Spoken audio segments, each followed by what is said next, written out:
এই ধরনতে পৃথিবীর বুকে আদি ফসল হলো ধান। দেখেন সোনালি ধান, বাদামি রঙের, চকচক করতেছে সোনার মতন সোনালি ধান। ধানের ফসল অনেক সুন্দর। একটি জমিনের ধান ফসল তুলে ধরতেছি। দেখেন কাছে ধানের চারা রোপণ করা হয়েছে। সামনে দেখা যাচ্ছে সবুজ আলি। এটা অনেক দিন আগে রোপণ করা হয়েছিল।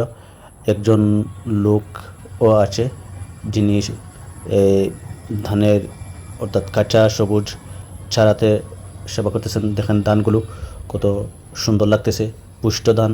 এই ধানগুলো থেকে চাউল সংগ্রহ করা হয়, চাউল দিয়ে ভাত খাওয়া হয়। আমি ধারাভাষ্যের মাধ্যমে আপনাদেরকে দেখিয়ে দিচ্ছি।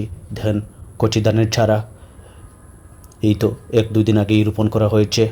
আর এই দেখেন একজন কৃষক এই ধানের চারার পরিচর্যা করতেছেন। ধানগুলো দেখিয়ে দিচ্ছি, সোনালি ধান, অনেক সুন্দর লাগতেছে। Thank you.